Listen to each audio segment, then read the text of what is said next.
Hello दोस्तों, नमस्कार। स्वागत है आप सभी का एक बार फिर से P1 मैथमेटिक्स के इस नए वीडियो में। और दोस्तों, आज के इस वीडियो में हम लोग class 9th math exercise number 4.3 के प्रश्न संख्या 6 को सॉल्व करेंगे। दोस्तों, प्रश्न संख्या 6 में कहा गया है कि एक अचर बल लगाने पर एक पिंड द्वारा किया गया कार्य पिंड द्वारा तय की गई दूरी के अनुक्रमानुपाती होता है। फिर दोस्तों कहा गया है कि इस कथन को दो चरों वाले एक समीकरण के रूप में व्यक्त कीजिए। यानी दोस्तों, ये जो ऊपर की लाइन लिखी गई है एक वाक्य यहाँ जहाँ तक फुल स्टॉप है, दोस्तों इस कथन को हमें क्या करना है, समीकरण के रूप में लिखना है। उसके बाद दोस्तों कहा गया है कि और अचर बल 5 मात्रक लेकर इसका आलेख खींचिए। दोस्तों समीकरण बनाने के बाद हमें क्या करना है, इसका आलेख खींचना है। अब दोस्तों फिर उसके बाद क्या करना है, यदि पिंड द्वारा तय की गई दूरी 2 मात्रक हो, उसके बाद दोस्तों फिर कहा गया है कि 0 मात्रक हो, तो आलेख से किया गया कार्य ज्ञात कीजिए।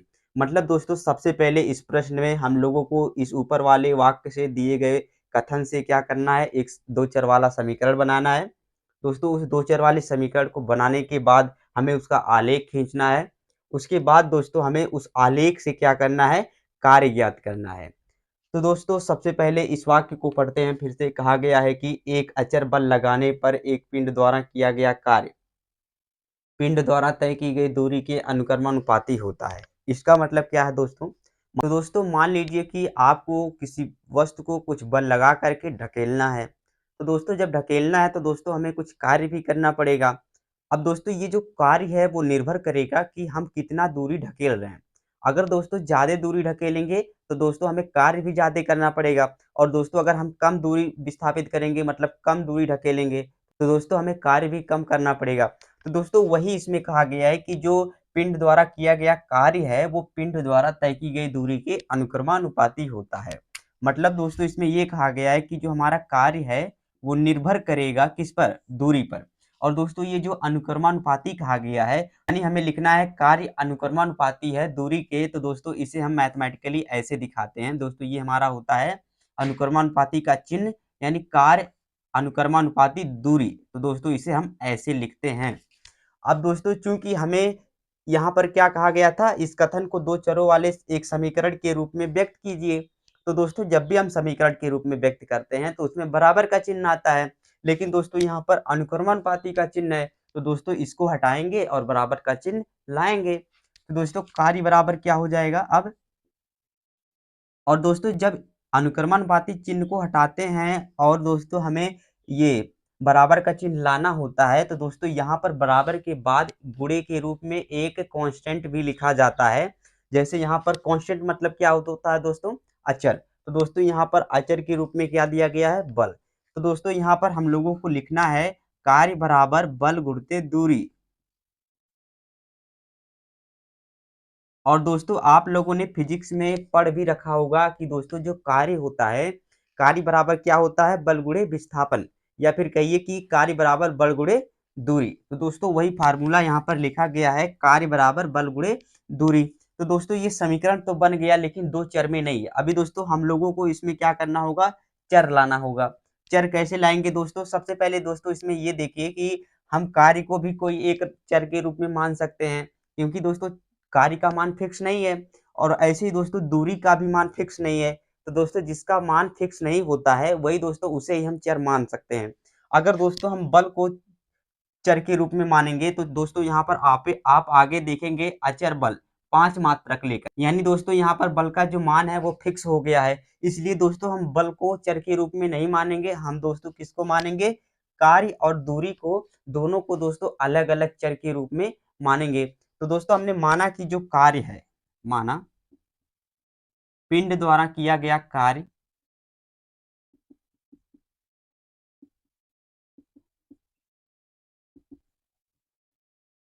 y है। और दोस्तों माना कि पिंड द्वारा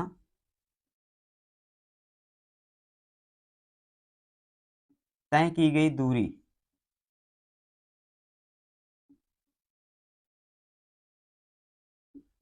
x है। तो दोस्तों हमने दो चर को मान लिया।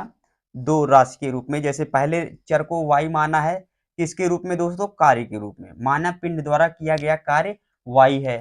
तो दोस्तों फिर हमने माना कि माना पिंड द्वारा तय की गई दूरी x है। तो दोस्तों इस प्रकार से हमें दो चर प्राप्त हो गए, पहला x है, दूसरा y। तो दोस्तों अब इस समीकरण में हम क्या करते हैं, कार्य की जगह पे y रखते हैं। तो दोस्तों कार्य की जगह पे जब y रखेंगे तो ये हो जाएगा y बराबर दोस्तों बल। अब देखिए दोस्तों बल का मान कितना दिया गया है? दोस्तों अचर बल का मान 5 मात्रक दिया गया है। तो दोस्तों बल की जगह पे हम 5 रख देंगे। और दोस्तों यहाँ पर गुणते में दूरी है, तो दोस्तों यहाँ पर दूरी के हमने क्या माना है? x। तो दोस्तों गुणे में 5 गुणे x लिखना होगा, यानी y बराबर क्या आ जाएगा दोस्तों? 5x। दोस्तों यही हमारा क्या हो जाएगा? यही हमारा हो जाएगा दो चर में एक समीकरण। जैसा कि यहाँ पर कहा गया था कि इस कथन को दो चरों वाले एक समीकरण के रूप में व्यक्त कीजिए। तो दोस्तों इसको हमने क्या कर दिया? दो चर वाले एक समीकरण में व्यक्त कर दिया। तो दोस्तों हमारा ये पहले का आंसर हो गया। अब दोस्तों ऐसे क्या करना है? अब कहा गया है कि इसका आलेख खींचिए। तो दोस्तों यहाँ पर कहा गया है कि इसका आलेख खींचिए। तो अब हम लोग क्या करेंगे दोस्तों? इस समीकरण का आलेख खींचेंगे। अब दोस्तों हमारे पास समीकरण आ गया है y बराबर 5x। अब दोस्तों इसी समीकरण का हमें आलेख, तो दोस्तों आलेख खींचना तो हम लोगों ने इसके जस्ट पिछले वाले प्रश्न में भी सीखा था। कैसे खींचा था दोस्तों? सबसे पहले अपने इच्छानुसार यक्ष की हमने कोई एक वैल्यू लिया था, तो उस वैल्यू को समीकरण में यक्ष की जगह पर रखा था, तो हमें कुछ y का मान प्राप्त हुआ था। तो दोस्तों इस प्रकार से हमें x और y के मान प्राप्त हो गए थे। इन दोनों को दोस्तों हम क्या कहते थे? एक हल। ऐसे ही दोस्तों पुनः हम क्या करेंगे? x की कोई दूसरी वैल्यू लेंगे, तो दोस्तों हमें y का कुछ अलग मान प्राप्त होगा। तो दोस्तों इसी तरीके से हम लोगों को कम से कम 2 या 3 हल ज्ञात करने होते हैं, जिससे हमें 2 या 3 बिंदु मिलते हैं।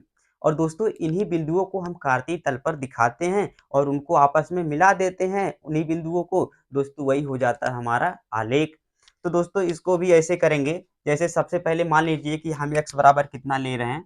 मान लीजिए दोस्तों हम x बराबर 1 ले रहे हैं। तो दोस्तों y बराबर कितना हो जाएगा? दोस्तों x बराबर 1 लेने का मतलब उस समीकरण में x की जगह पे हम लोगों को 1 रखना है। तो दोस्तों 5 गुणे x था, तो हो जाएगा 5 गुणे 1, यानी दोस्तों y बराबर क्या हो जाएगा? 5 गुणे 1 यानी 5। तो दोस्तों इस प्रकार से जो पहला बिंदु मिला हमें 1,5, यानी दोस्तों पहला बिंदु क्या मिला? 1,5, यानी पहले बिंदु में x का मान 1 है और y का मान 5। अब ऐसे ही दोस्तों मान लीजिए दूसरे बिंदु के लिए हम ले रहे हैं x बराबर -1। तो दोस्तों जब x बराबर आप -1 लेंगे तो x की जगह पर हमें -1 रखना पड़ेगा। तो दोस्तों 5 गुणे x था, तो 5 गुणे -1 हो जाएगा, यानी दोस्तों 5 y बराबर क्या आ जाएगा? -5। तो दोस्तों दूसरा बिंदु क्या प्राप्त हुआ हमने? जब हमने -1 लिया तो हमें -5 प्राप्त हुआ, यानी -1, -5। ऐसे ही दोस्तों मान लीजिए अब की बार हम x बराबर 0 ले रहे हैं, तो दोस्तों उस समीकरण में x की जगह पर हमें 0 रखना होगा। तो y बराबर 5 इंटू 0, यानी दोस्तों y बराबर आ जाएगा 0। तो दोस्तों तीसरा बिंदु हमारा क्या बनेगा? 0,0। अब दोस्तों इन्हीं तीनों बिंदुओं को हमें क्या करना है? इस कार्तीय तल पर दिखाना है। जैसे सबसे पहला बिंदु है 1,5। तो दोस्तों यहाँ पर x का मान 1 है और दोस्तों y का मान 5 है, तो 5 यहाँ पर है। दोस्तों अब 1 से ऐसे हम सीधे डॉट डॉट लाइन ड्रा करेंगे ऊपर की तरफ, और दोस्तों 5 से भी ऐसे लाइन ड्रा करेंगे इस तरफ सीधे। ये एक दूसरे को जहाँ पर परिच्छेद करेंगे, दोस्तों यही बिंदु हमारा हो जाएगा 1,5। ऐसे ही दोस्तों अब हमारे पास दूसरा बिंदु है -1। दोस्तों -1 यहाँ पर है, तो -1 से दोस्तों इसे नीचे की तरफ एक सीधी रेखा यानी डॉट डॉट लाइन ड्रा करेंगे। और दोस्तों -5 यहाँ पर है, तो ऐसे यहाँ पर भी ड्रा करेंगे। अब दोस्तों ये एक दूसरे को यहाँ पर काट रहे हैं, तो दोस्तों ये बिंदु क्या होगा हमारा? -1, -5। अब दोस्तों तीसरा बिंदु है हमारे पास 0,0। दोस्तों आपको पता होना चाहिए 0,0 किसका निर्देशांक होता है? दोस्तों मूल बिंदु का। तो दोस्तों मूल बिंदु यहाँ पर होगा। इसका मतलब ये जो बिंदु होगा दोस्तों ये क्या होगा हमारा? 0,0। अब दोस्तों इन्हीं तीनों बिंदुओं को हमें मिला देना है और दोस्तों हमारा क्या हो जाएगा? हमारा वही हो जाएगा दोस्तों आलेख। तो दोस्तों हम इन तीनों बिंदुओं को मिलाते हैं एक सीधी रेखा द्वारा।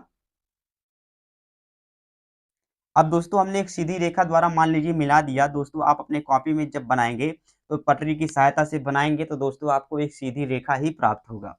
तो दोस्तों अब देखिए, अब दोस्तों ये हो गया हमारा आलेख, जो कहा गया था कि आलेख खींचिए समीकरण का। तो दोस्तों हमने समीकरण का आलेख खींच दिया। अब दोस्तों आगे कहा गया है कि यदि पिंड द्वारा तय की गई दूरी 2 मात्रक हो, फिर कहा गया दोस्तों 0 मात्रक हो, तो आलेख से किया गया कार्य ज्ञात कीजिए। तो दोस्तों इस आलेख से हमें कार्य ज्ञात करना है और दोस्तों हमने यहाँ पर माना है कि माना पिंड द्वारा किया गया कार्य y है। तो दोस्तों कार्य को हमने y माना है और दोस्तों वाई अक्ष यहाँ पर है। इसका मतलब दोस्तों जो कार्य वाई अक्ष होगा वो दोस्तों हमारा कार्य को दिखाएगा। यानी दोस्तों अगर हम वाई अक्ष पर कोई वैल्यू लेंगे तो दोस्तों वो कार्य को दिखाएगा। और ऐसे ही दोस्तों हमने मान रखा है कि माना पिंड द्वारा तय की गई दूरी x है। तो दोस्तों x अक्ष पर जो जो भी हमें वैल्यू मिलेगा दोस्तों वो क्या करेगा, दूरी को दिखाएगा। यानी दोस्तों ये जो x अक्ष है ये दूरी को प्रदर्शित करेगा। अब दोस्तों पहले प्रश्न में क्या कहा गया है कि तय की गई दूरी 2 मात्रक हो। तो दोस्तों ये इसका मतलब x का मान दिया है दोस्तों 2, क्योंकि कहा गया है कि दूरी 2 मात्रक हो। तो दोस्तों हमने दूरी को x ही माना है। तो दोस्तों x पर हमें कितना लेना है, 2 मात्रक। 2 मात्रक मतलब दोस्तों 2 कदम यानी यहाँ पे। तो दोस्तों 2 यहाँ मिल जाएगा। अब देखिए दोस्तों ये जो हमारा दिया गया आलेख है, इस 2 को अगर हम ऐसे ऊपर की तरफ एक सीधी रेखा द्वारा मिलाएं तो दोस्तों ये किस बिंदु पर काट रही है एक दूसरे को। तो दोस्तों आप जब ऐसे मिलाएंगे अपनी कॉपी में पटरी द्वारा तो दोस्तों ये यहाँ पर आकर काटेगा और दोस्तों ये किसकी सिधाई पे है, 10 के। यानी दोस्तों इस बिंदु को हम क्या कहेंगे, 2, 10।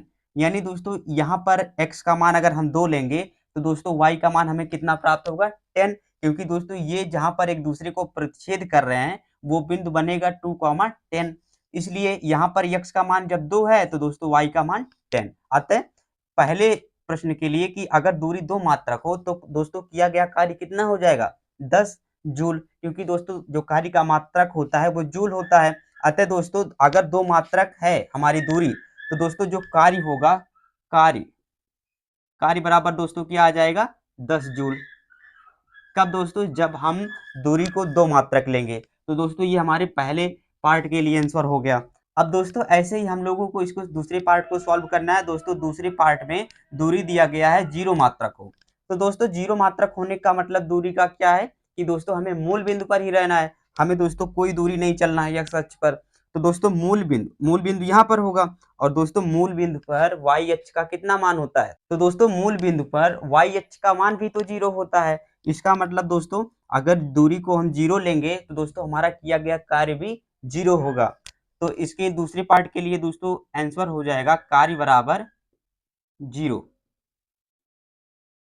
अगर दोस्तों आपको ऐसे ना कहता कि आलेख से किया गया कार्य ज्ञात कीजिए, अगर दोस्तों सिर्फ इतना कहा जाता कि दोस्तों कार्य ज्ञात कीजिए, तो दोस्तों आप क्या करते, सिंपली जैसे यहाँ पर दूरी का मान 2 मात्रक दिया है तो दोस्तों x की जगह पे आप 2 रख देते तो 5 दूनी 10 जूल आ जाता आंसर कार्य में।